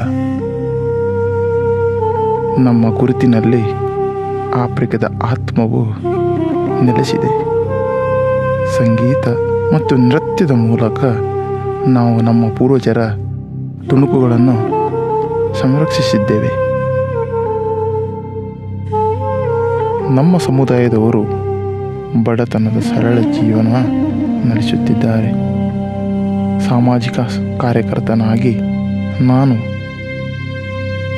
ಸಿದ್ದಿ ಜನರಿಗೆ ಸಹಾಯ ಮಾಡಲು ನನ್ನ ಜೀವನವನ್ನೇ ಸಮರ್ಪಿಸಿದ್ದೇನೆ. ಸಿದ್ದಿಗಳನ್ನು ಪರಿಶಿಷ್ಟ ಪಂಗಡ ಎಂದು ಕಾನೂನುಬದ್ಧವಾಗಿ ರಕ್ಷಿಸಲಾಗಿದೆ. ನಾವು ಅನೇಕ ಹೋರಾಟದಿಂದ ಸಮಾಜದಲ್ಲಿ ಬದುಕಬೇಕಾಗಿದೆ. ನಾನು ಬೇರೆ ನಗರಕ್ಕೆ ಹೋದರೆ ಅದೊಂದು ನನಗೆ ಕಷ್ಟಕರವಾದ ಜೀವನ.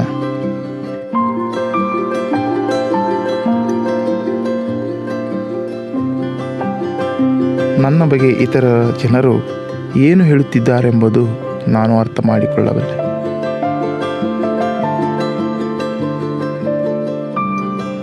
ಕೆಲವು ಅಪರಿಚಿತರು ನನ್ನನ್ನು ಕುರಿತು, ನೋಡಿರಿ ಆ ಕಪ್ಪು ಜನನನ್ನು, ನೋಡಿರಿ ಅವನ ಚರ್ಮವು ಬಹಳ ಹೊಲಸಾಗಿದೆ,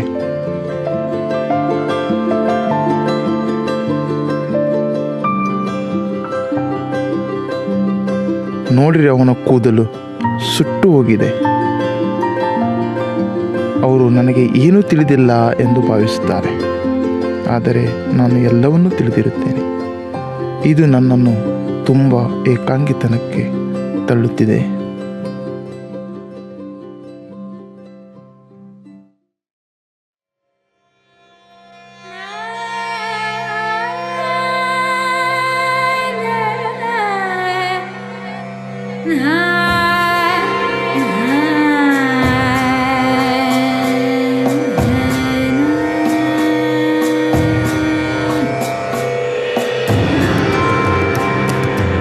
ಭಾರತದ ಜಾತಿ ವ್ಯವಸ್ಥೆಯಲ್ಲಿ ಬ್ರಾಹ್ಮಣರು, ಈ ಜಾತಿ ವ್ಯವಸ್ಥೆಯಲ್ಲಿ ಕ್ಷತ್ರಿಯ, ವೈಶ್ಯ, ನಂತರ ಸಿದ್ದಿಗಳು ಶೂದ್ರ ವರ್ಗದಲ್ಲಿದ್ದಾರೆ.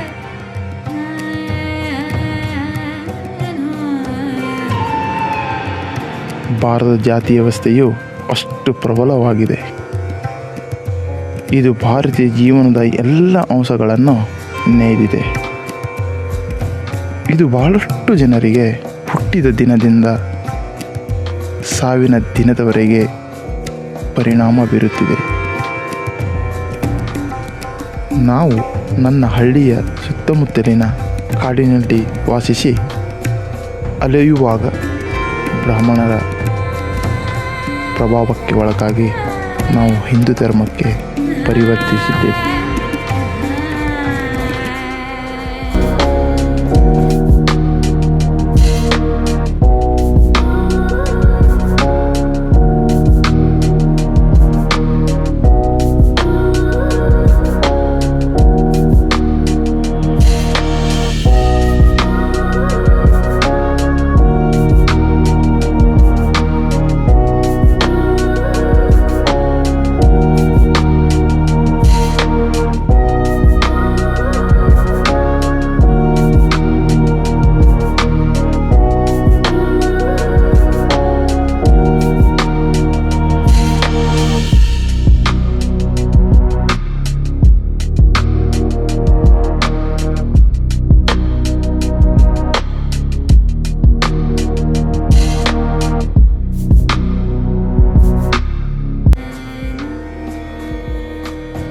ಆದ್ದರಿಂದ ನಾವು ಅಸ್ಪೃಶ್ಯರಾಗಿದ್ದೇವೆ. ಹಿಂದೂ ಧರ್ಮದಲ್ಲಿ ಜನರು ಅಸ್ಪೃಶ್ಯರಿಂದ ಮುಟ್ಟಿಸಿಕೊಂಡರೆ ಅವರು ಶಾಪಗ್ರಸ್ತರಾಗಿರ್ತಾರೆ ಎಂದು ಜನರು ನಂಬುತ್ತಾರೆ. ಅಸ್ಪೃಶ್ಯರನ್ನು ಕೊನೆಯ ವರ್ಗದ ನಾಗರಿಕರು ಎಂದು ಪರಿಗಣಿಸಲಾಗುತ್ತದೆ. ಆದರೆ ಇದು ಆಯ್ಕೆ ಅಲ್ಲ.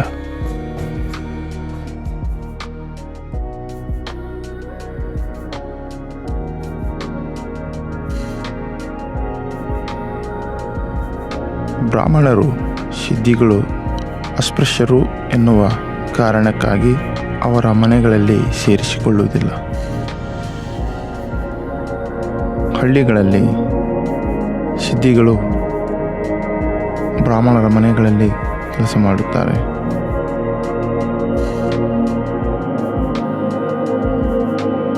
ಅವರು ನಮಗೆ ಆಹಾರವನ್ನು ಕೊಟ್ಟರೂ ಅವರ ಮನೆಯೊಳಗೆ ನಾವು ನಿಜವಾದ ಪಾತ್ರೆಯನ್ನು ಬಳಸುವಂತಿಲ್ಲ.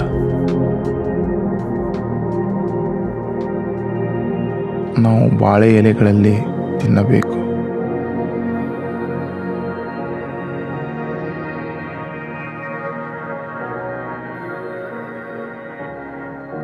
ನಾವು ಹೊರಗಡೆ ತಿನ್ನಬೇಕು.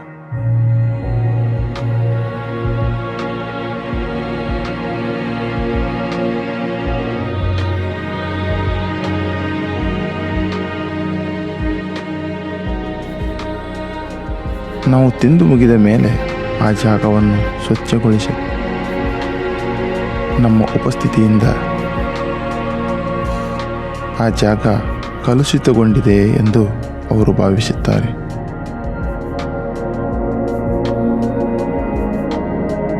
ನಾವು ಅವರ ಪ್ರಾಣಿಗಿಂತ ಕನಿಷ್ಠ ಎಂದು ಅವರು ಪರಿಗಣಿಸುತ್ತಾರೆ.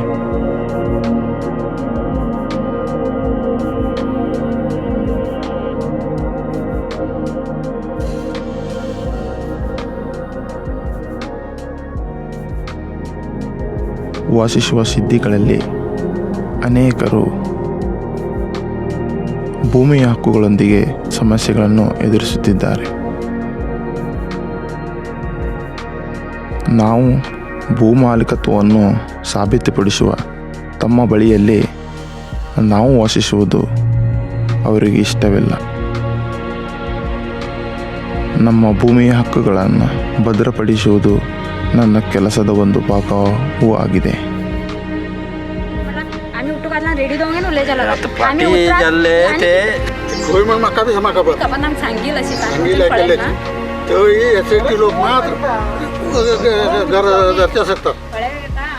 इतलंच माका आणि हा लपड्या करून आणि कोणाच्या हात गेल्या बी झकड्या का येईना नाही बाहेर खंय तर GPS ಹಿಂಗ ಬಾहेरಗೆಲ್ಲ जाऊ देत ना एक कोणतरी अयो पापा ನಮ್ಮಲ್ಲೇ ಇದ್ದವರು ಇರಲಿ म्हणून सांगतले वरतो ना हाकाची आमच्या हाकातले एरिया तरी आम्ही कोण घेताले नाही आता येता आता ते पाठी जाल्ले कसले करून घेतले कसले जेवण मान घेतले की ते आता घेणू पे ना आता तेणी करून दिला रे ते हाती मेळना कोणतरी अयो पापा ನಮ್ಮಲ್ಲೇ ಇದ್ದವರು ಇರಲಿ म्हणून सांगतले वरतो आणि हे सोडून दुसऱ्याकडे गेला ह्या वार्गिन ಬಂದು ಇಲ್ಲಿ ಏನು ಮಾಡ್ತಾನೆ म्हणजे GPS केला बी जीवन करता दे ना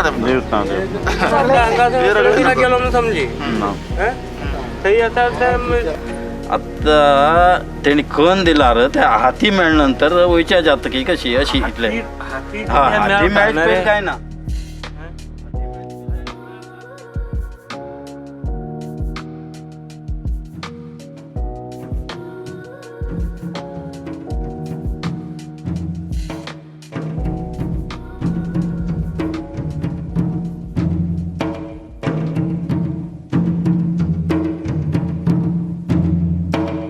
ಜಗತ್ತಿನಲ್ಲಿ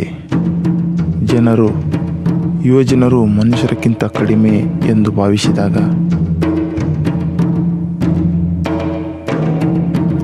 ನೀವು ಹೇಗೆ ಅಧಿಕಾರ ನೀಡುತ್ತೀರಿ? ಈ ಪ್ರಶ್ನೆಯು ನನ್ನನ್ನು ರಾತ್ರಿ ಇಡೀ ನಿದ್ದೆಯಿಂದ ಎಚ್ಚರಿಸಿ ಕಾಡುತ್ತದೆ.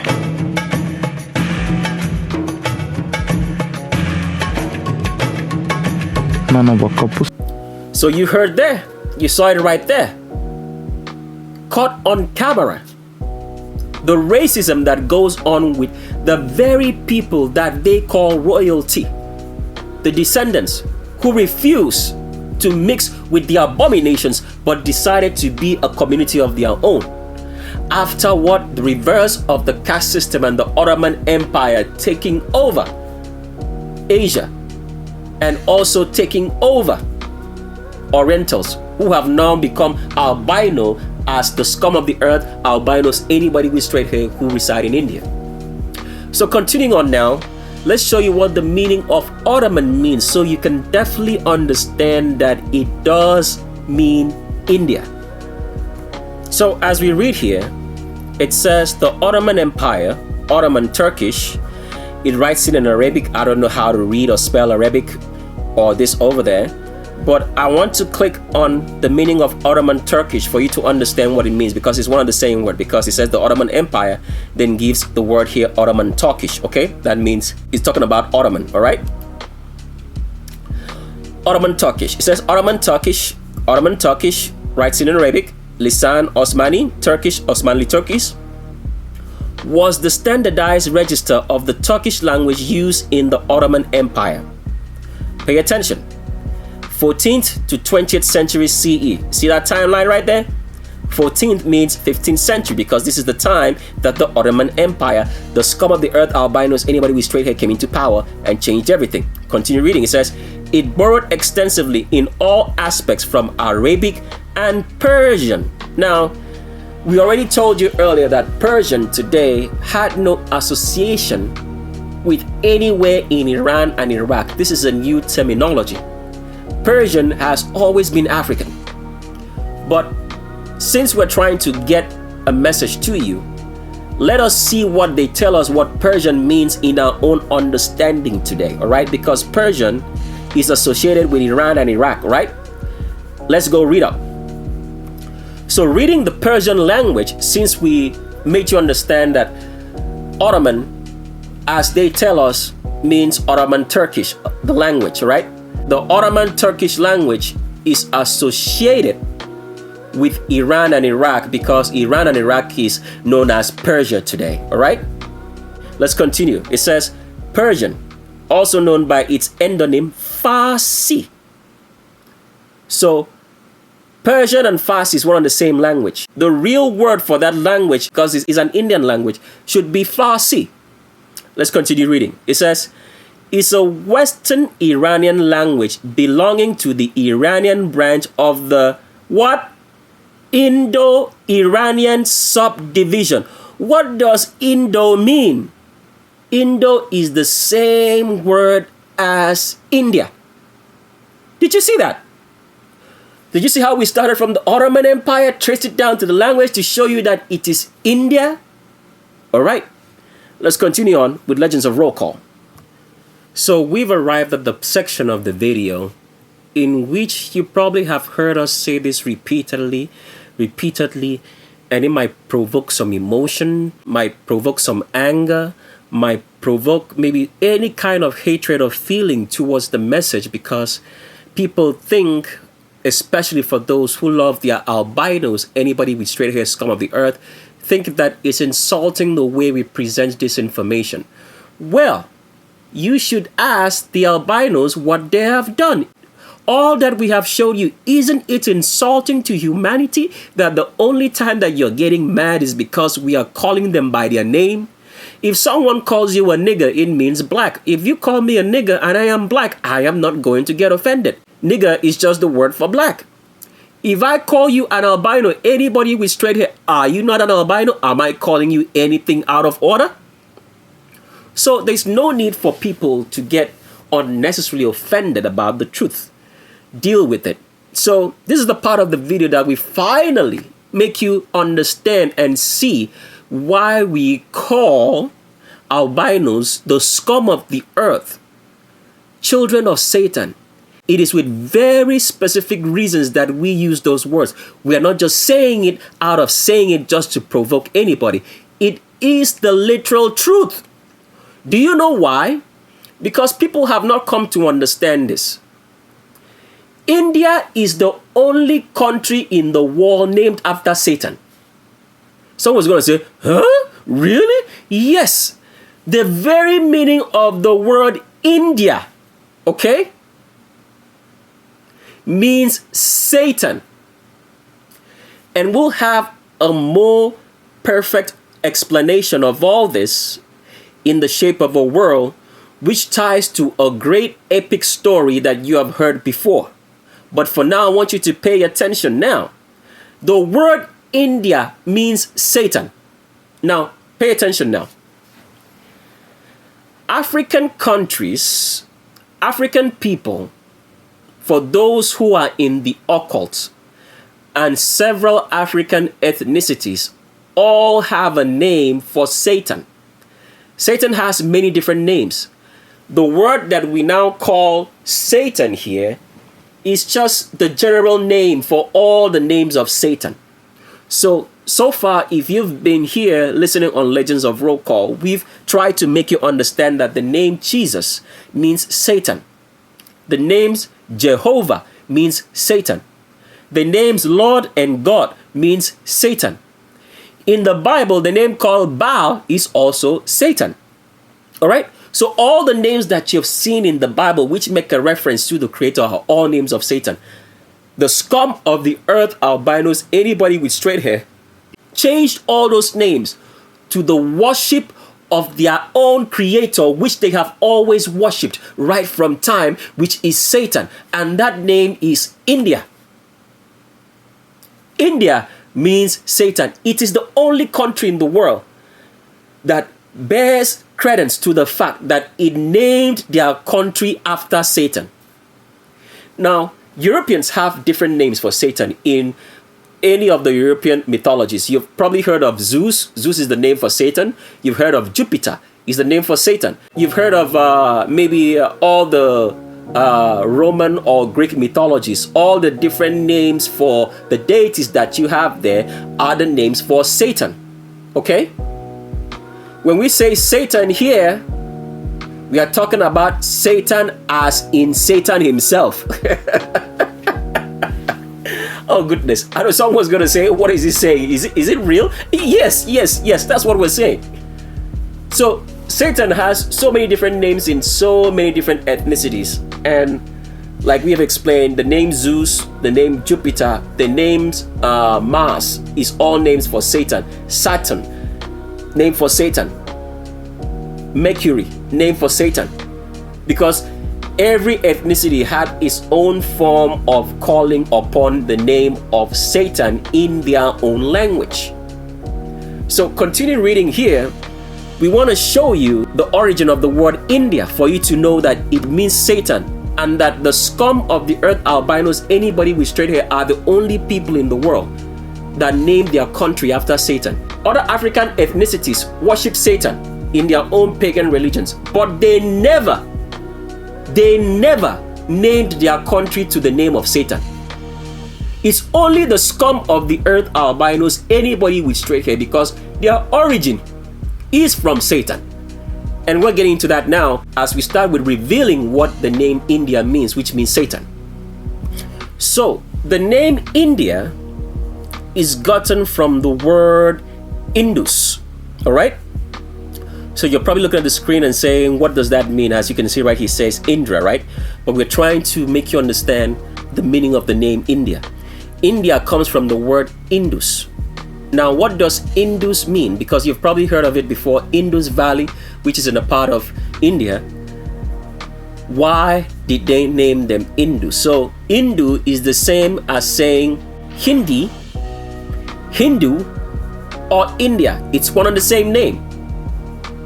All right, pronounced differently, but it all means Satan. Now, in India, all the Hindu religions know Satan through the name of Indus. They pronounce it differently. Maybe they can say Indra or the rest. We'll get into that later, but for now, we just want you to pay attention, right?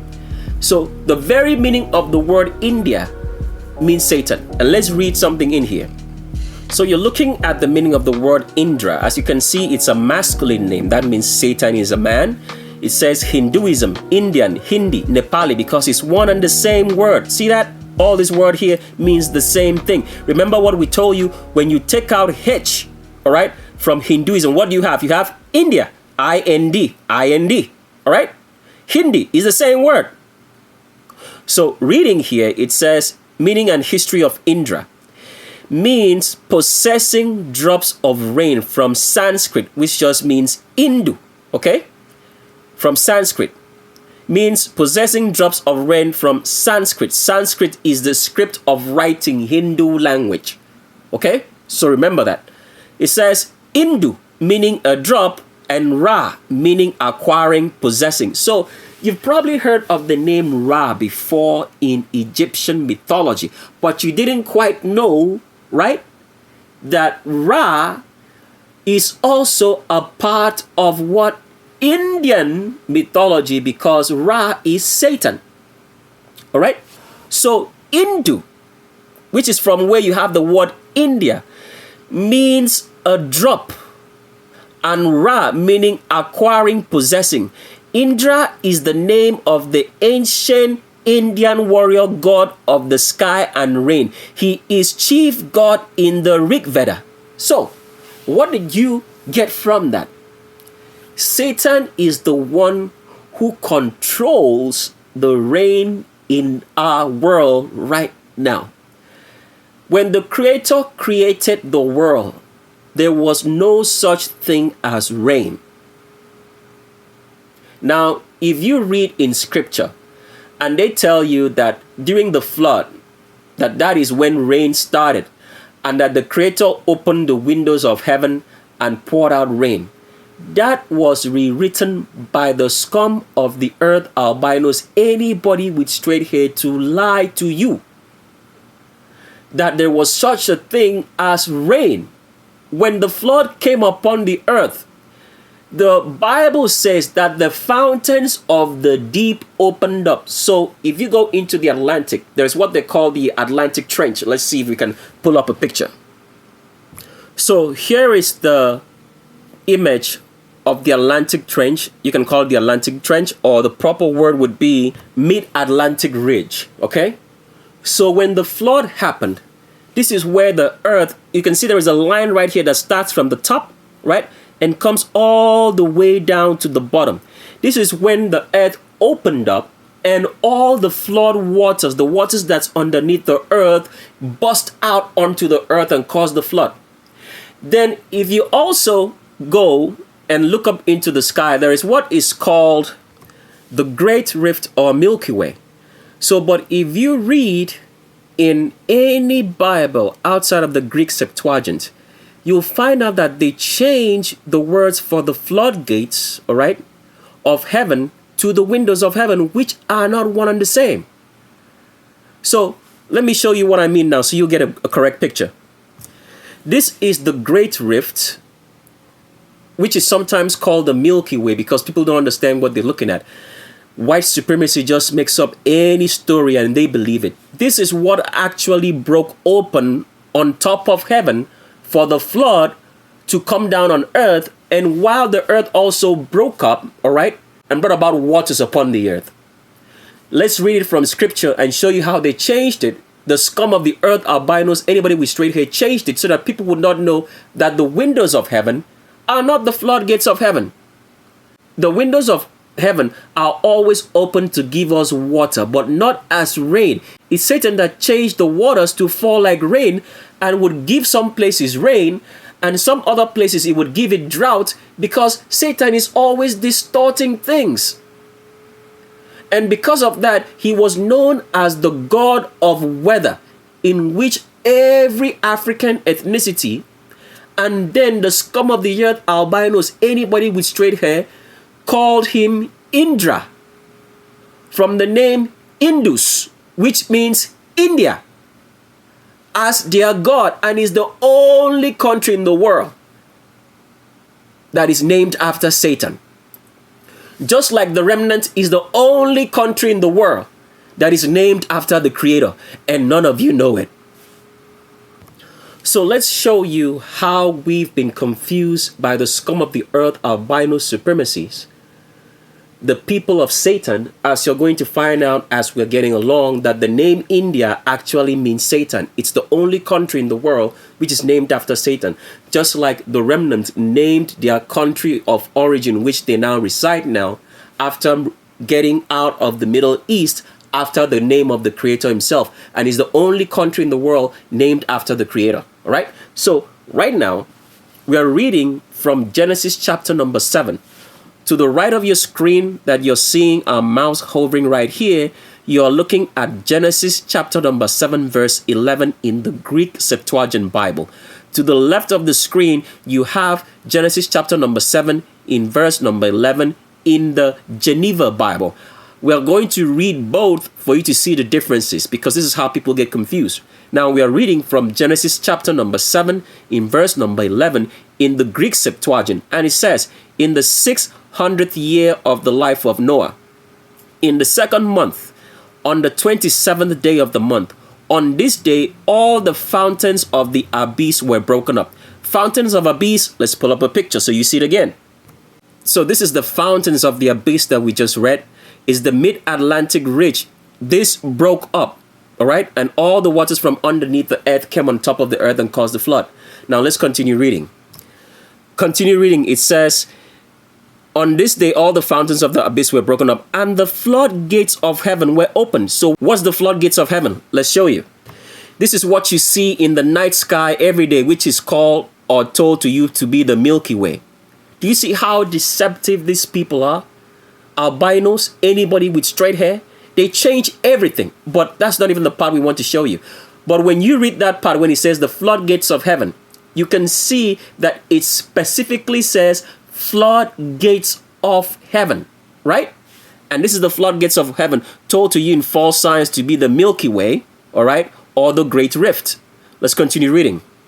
So now we're going to read that same portion of Genesis chapter number 7 in the Hebrew Masoretic text, where all the Bibles that people read from come today. So we're reading from the Geneva Bible, which was translated out of the Hebrew Masoretic text, all right, which was created by the evil, wicked, albinos, anybody with straight hair, scum of the earth, children of Satan. It says here in verse number 11, chapter number 7 of Genesis, in the 600th year of Noah's life, in the 2nd month, the 17th day of the month, in the same day were all the fountains of the great deep broken up. And see what they changed. And the windows of heaven were opened. The Bible never said that. It said floodgates of heaven. Because they don't want you to understand that there is a difference between the two. There are windows of heaven in reality, and there are floodgates of heaven. But why wouldn't they show you the real windows of heaven in signs, as they have lied to you? Because Satan controls the weather. Everything about the weather that we see today, besides the sun and the moon and the stars rising, all the global warming, so on and so forth, is controlled and run by Satan. So, the people who were into Satanism, who worship Satan, the Gentile nations, all of them had a name for Satan, because Satan was the one they would pray to have rain if there was no rain. So they had different names for Satan in every ethnicity.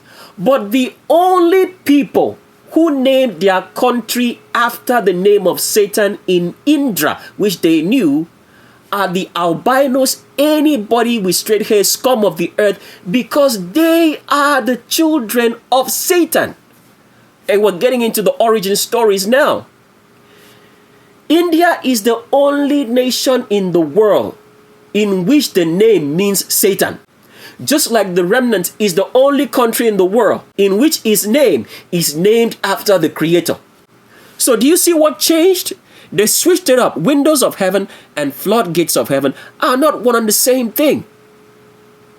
The floodgates are floodgates. Exactly that. The windows of heaven is what gives us rain, which Satan has changed, because when the Creator created the world, He did not make rain. The rain that we see right now is of Satan. Everything about the weather, the storms, the snow, the hurricane, the earthquakes, right? The volcanoes, the mudslides, the tsunamis are all caused by Satan. That is why they call it acts of Satan, in which people call acts of God. It's got nothing to do with the Creator. And the change of weather, Satan is changing the weather for a very specific reason, which we are going to get into later on Legends of Roll Call. But for now, let's continue to show you that India means Satan. So since you've understood that Satan is the one controlling the weather and everything around us, and the wicked albinos, anybody with straight hair know this. So all the lies of global warming, they know that Satan is the one doing all this, but they want to blame humanity for it. Because Satan is trying to cover up something which we are going to expose later on Legends of Roll Call. So keep on listening. All right? We'll get to that part later. So here you have to understand now that the word India is from Hindu. Hindu means a drop, and Ra meaning acquiring, possessing, because Satan was the one known to control weather. All right? So he was known as the one possessing rain. And Satan came in many different names by different ethnicities all over the world who prayed to him to give them rain, because Satan controls the weather. You see that storm, you see the lightning, that is all Satan. Okay? All right, let's continue reading now to show you some other stuff. So we copied this from a website on, we're not going to show you the link of the website. When you get a Bible, if you get to that point that we esteem that you should have the Bible, when you get it, then you have all this information. Before you can get the Bible, you also have to have the book, the DVDs, and the Shape of a World before you can get the Bible. Okay? So now we are reading to show you how the name India, because it's from Indra right here, that you have the name India. Because Indra comes from the name Indus, which is the same thing as saying Hindu. India, all one and the same name, the name of Satan. So as we read right here, it says Indra, right? Let's blow this up as much as we can. It said Indra, Sanskrit. Remember, Sanskrit is the ancient script for writing Hindu, all right? It says it's an ancient Vedic deity in Hinduism, means in India. He is guardian deity in Buddhism. So you can see what we are trying to show you here. Buddhism is the worship of Satan. So can you see everything that people are doing in the East? When you see Orientals praying to Buddha, they are praying to Satan. It's the worship of Satan. Let's continue. It says, and the king of the highest heaven called Saduma Kapai in Jainism. So it's Satan that they are talking about here. Satan is not the king of the highest heaven. It's the heaven that we are under right now. Let's continue reading. It says, he is also an important deity worshipped in Kalasha religion, indicating his prominence in ancient Hinduism. Indra's mythology and powers are similar to other Indian European deities because everything about Europe, the religion, all right, the culture was all gotten from India. From the albinos, anybody with straight hair, scum of the earth who are children of Satan, who named their country after Satan in their language known as India. India means Satan. Let's continue reading. It says, deities such as Jupiter, pay attention now, Jupiter was worshipped by who? The Romans, right? Perun, Pecunas, Zalmosis, Taranis, Zeus. Zeus was worshipped by who? The Greeks. And Thor, suggesting a common origin in Proto-Indo-European mythology. What are they trying to tell you?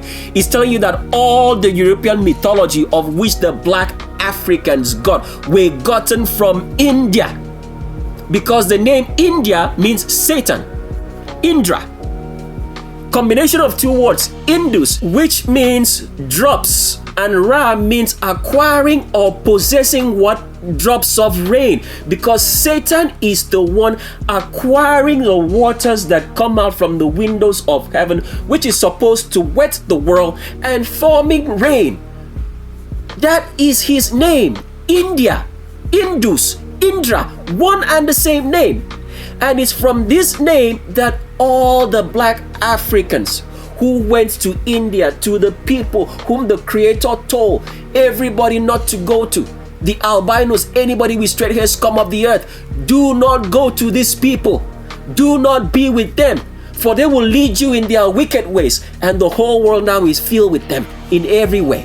They are the ones who brought the teaching and knowledge of Satan to the whole entire world. You can see the origin now of all the names of Satan from India, because India means Satan. Is the same word as Indra, as we have shown you, that Indra is from a combination of two words, Indus and Ra, and it's from Indus that you have the word India, because Indus means drops of rain, and Ra means the one who possesses or acquires drops of rain.